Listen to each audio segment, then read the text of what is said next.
Welcome to episode 33 of the LorainCounty.com Business Insights Podcast. I'm your host, Ed Skimmon, and today we're talking with Rich Resendez, candidate for Lorain County Sheriff.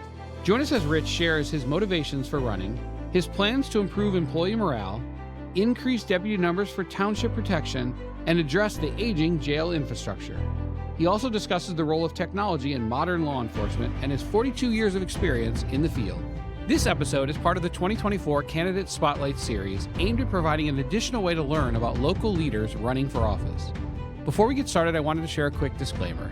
Both of the companies I co-founded, Emerge Inc. and LorainCounty.com, have professional relationships with some of the candidates, and I also count a few of them as personal friends. To ensure fairness, we invited all local candidates to participate and record an episode completely free of charge. Each candidate running for the same office was asked the exact same questions, and aside from removing any unnecessary sounds and long pauses, we kept the editing to a minimum. For a full list of local candidates and issues, visit loraincounty.com/election. And on election night, visit loraincounty.com for real-time election results. Here is my conversation with Rich Resendez. Richard Resendez, and I'm the candidate for Lorain County Sheriff. Welcome, Rich. Thank you for joining us and sharing your insights. To start with, what motivated you to run for Lorain County Sheriff? I have a 42-year career in law enforcement at the Lorain Police Department and at the Sheriff's Office. I was a captain out there. So I have an insight into both municipal and county law enforcement. Over the course of the last couple years, there was some rumors speculating that Sheriff's Committee was not going to run for re-election. About a year ago, the deputies, Lorain County deputies, came to me, a select few of corrections. And they go, hey, we hear Sheriff's Committee is not going to run. We'd like you to run. And I asked the question, why? And they explained that the atmosphere, the vision, based on their interaction with me when I was there, they felt I filled the bill for that. And we just started an open discussion on that. So from that point on, they were very positive, very persistent, very involved in getting me to this point. And they still have both the corrections and the deputies. So I'm very appreciative of them. Can you outline your main priorities if you're elected Lorain County Sheriff? Number one, we have to build an atmosphere there.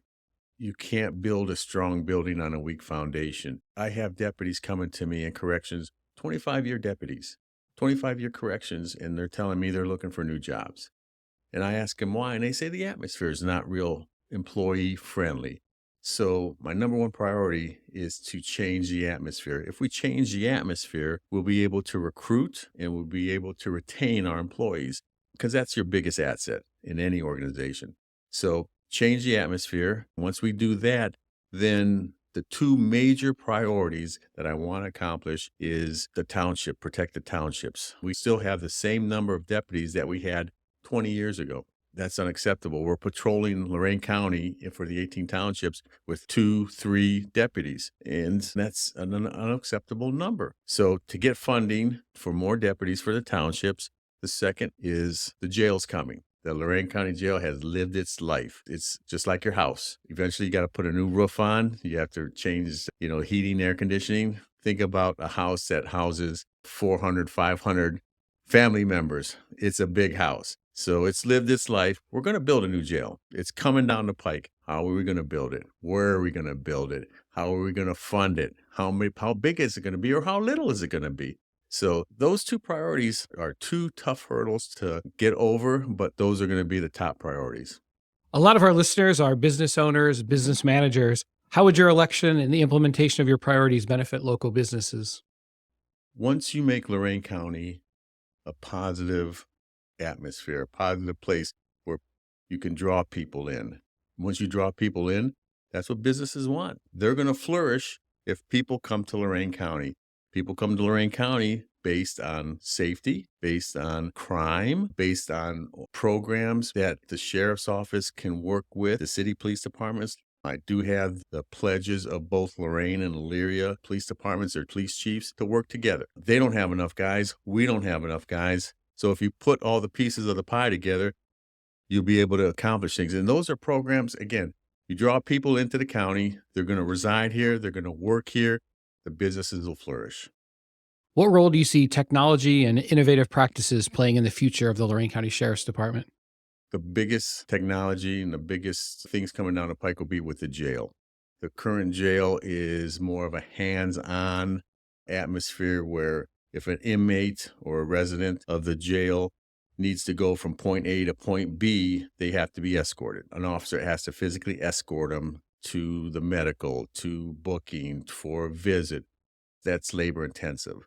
With new technology in a new jail, you use monitors, you use cameras, you put them on electronic doors. You put the resident at one end of the door, you electronically open that door from a control panel or control booth, and you say, hey, go from this door to that door, and you monitor it. It frees up more officers to do other duties. So you can expand the duties of the jail, but you do it in a smart and using technology to this effect.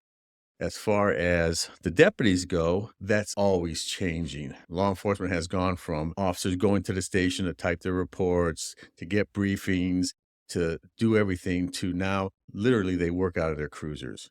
Lorain County is so big that I don't know that it makes a whole lot of sense to have a deputy that lives in the southern part of the county drive his cruiser to Murray Ridge Road to get his duty assignment, which is in the southern part of the county. So he drives one place to go back to where he came from. So you just have to work smarter.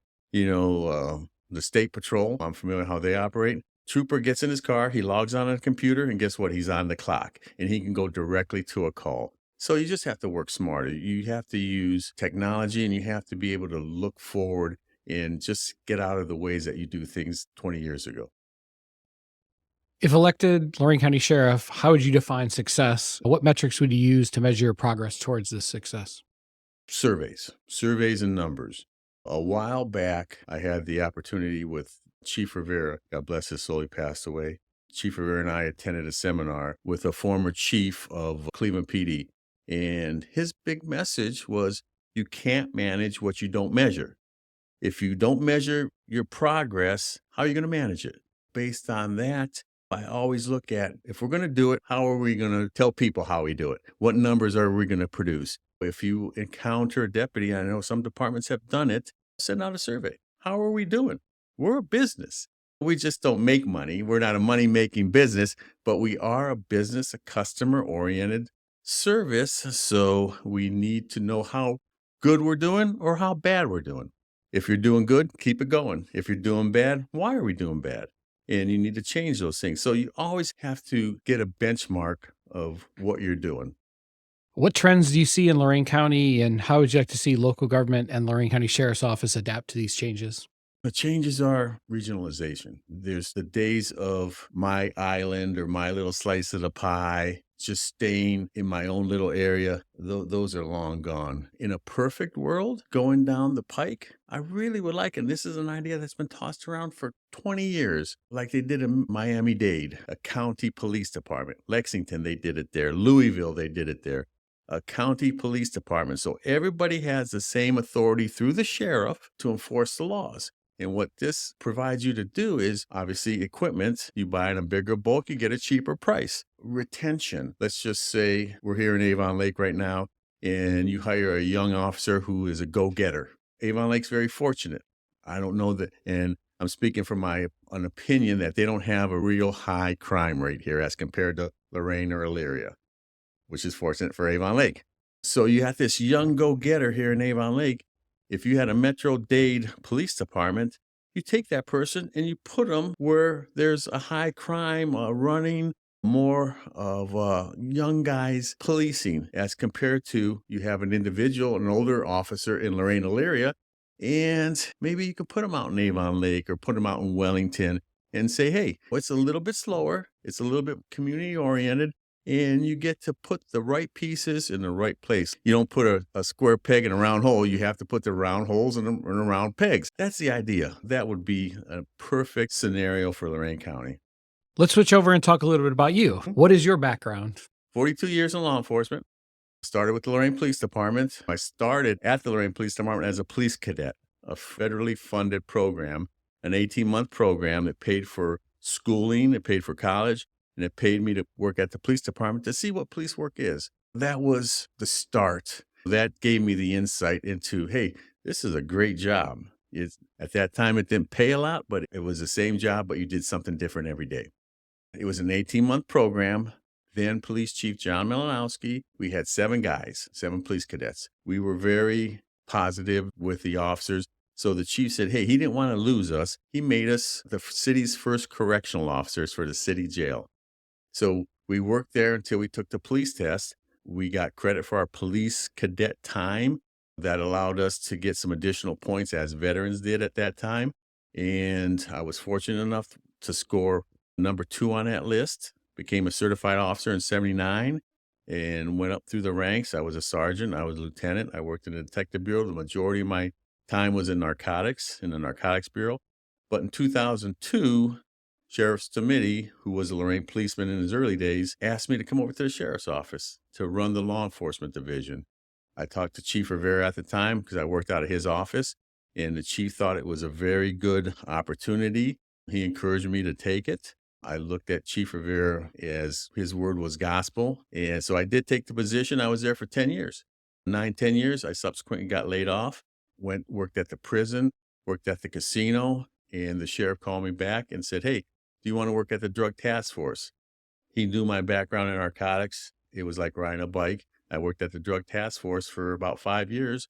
And in all those years that I worked, I've always said that it was fun. The job was fun. They just happened to give me a paycheck every 2 weeks. So it was just something I wanted to do, probably to a loss to my family, because I have 2 boys, and early when they were playing Little League or T-ball or something, I always tried to make the games. But if I was working, especially in narcotics, because your schedule is 24 hours, sometimes I didn't make the games, and my wife did a lot. Did it affect my family? My wife really took the ball and ran with it. I probably should have dedicated more time to my family, but again, the job was such enjoyable that it was a good mixture. In your professional career, what are you most proud of accomplishing? I can come up with criminal investigation that I personally was involved in that didn't get any notoriety. There was an individual who had kidnapped some females, had beaten them, tortured them, raped them, and left them for dead. Myself and my partner at that time were assigned to find these individuals. We were out 12, 13 hours, couldn't find them. I'd go home. It was like midnight, and I would go out to get something to eat because it was so late. I was a detective at the time, so we were allowed to take our police cars home. So I took my police car, had all my police equipment with me. I go get something to eat, and guess what car's in front of me? The car that we had been looking for 12 or 13 hours. Make a long story short, we attempt to stop them. Short chase ensues. They wreck. Fortunately, we didn't have to use any deadly force. They surrendered, but we were able to take those 2 people off the streets, and they served a substantial prison term.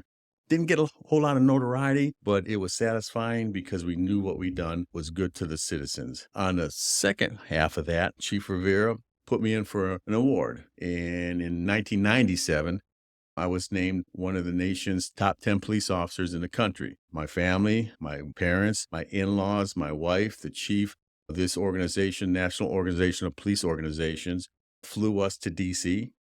We had a private visit with the president, Bill Clinton, took some pictures, was in the Oval Office.